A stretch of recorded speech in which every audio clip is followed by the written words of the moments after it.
Hey, and welcome back to dax.overland. Everything is still covered in snow, but hey, it's not -10 anymore. My name is Max and I will convert this Iveco VM90 to our new Overlander. Therefore, we will retire our old 40-year-old G-Wagon. My wife Danya and I converted it from a rusty piece of shit and traveled over 50,000 kilometers through 23 countries with it. Our dog Pongo was also really helpful and tried to support us whenever he could. After traveling for almost a year in the G, we decided to start a new build from scratch, including all the things we've learned while building and traveling with it. If you are interested in the reasons why we chose the Iveco over it and what I've done so far on this build, then click on the link in the upper right corner. It's a playlist with all of the videos.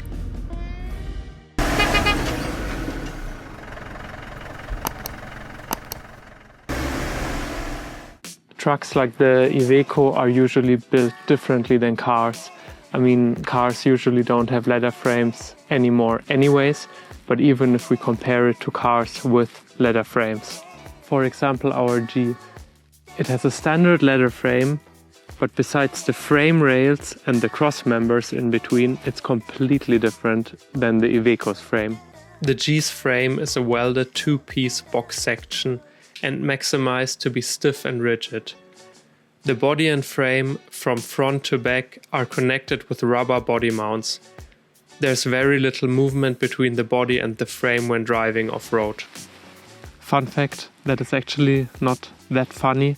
That piece I just showed you broke off in Georgia. I was always kind of closely checking it because I knew that it was super rusty. It's super common for the G-Wagons that they break off because of the rust.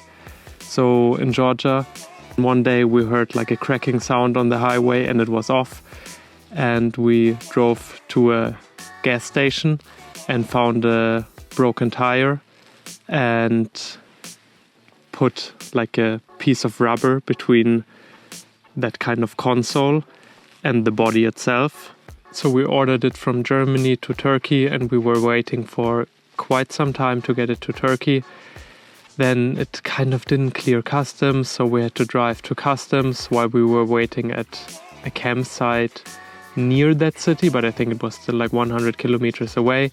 That guy from the campsite was super helpful and kind of arranged a lot of things for us. So finally, when we got that part, we went to a recommended mechanic and that guy didn't want to do it, but the other guys who recommended him said he had to do it. So it was kind of a respect thing, but he didn't want to do it. And then he welded on the piece the wrong way and he had to cut it off again. So we kind of knew at some point I will cut it off again to buy a new piece and weld it on again. It was a nightmare and it was so stressful. But that's the not so funny fun fact about that part. Anyways, most truck frames are different than the G's frame, including the Iveco's frame. It's not a welded box section, it's only C-shaped rails connected by cross members. This means that there is way more movement in the Iveco's frame. I think the engineers kind of approached the way how to distribute all those forces in two completely different ways. The G's frame is that kind of boxed structure and is super stiff and robust, and in a way it will just fight against those forces and give all to kind of stay strong and protect the less powerful structures like the body itself. And trucks frames like the Iveco's frame, they are not as rigid and in a way they will just move with the flow basically, instead of fighting against those forces and then kind of evenly distributing the force on the frame itself by moving. So what's the problem? Just bolt a box to the frame and go on with it. Unfortunately, It doesn't work like that. Most likely your box will crack or break in some kind of way because it can't handle those forces. Those modern composite boxes don't like those kind of forces at all and will break. So what's the solution then? Don't buy a truck and don't go traveling. It's expensive and it's stupid anyways. Or maybe use a box like the original one with a steel structure that is super strong. It's super heavy. It's probably double the weight of a modern composite box. And you said you wanted to stay under 3.5 tons. Or even better, use some kind of subframe to decouple the box from the forces coming from the frame to not have them in the box itself. So the solution, the box will be mounted to a spring-mounted subframe. It will be attached to the original points where the old ambulance box was connected to. It was decoupled from the forces to some extent by rubber body mounts as well.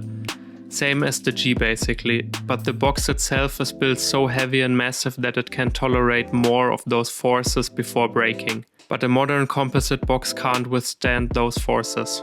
So even though we will use the same points to connect the subframe, it won't be rigid connections like the bolts, but rather bolts and springs to allow some movement between the subframe and the truck's frame. The spring-mounted subframe allows independent movement to some extent between the truck's frame and the box. So the forces introduced into the box are kept to a minimum since nothing is fighting. There are several different types of subframes. We will go with the spring-mounted one because I think it's the least complex solution. It's also cheap, light and kind of low. We don't have any precise 100% infos yet because I need to find someone who can evaluate my plans. It's so important to have a proper working subframe. It's basically the backbone of that whole thing and connecting the box to the car. So I don't want any mistakes there. I want to build it myself, but I need someone to go over my ideas. So hit me up if you're a fabricator or some kind of engineer and watching this. I hope you liked this week's video. I'm actually really happy about the little community I already built. Like, I get so much positive and good feedback from you guys and also super good ideas. So thank you so much for that. And I hope you enjoyed this one and see you next week.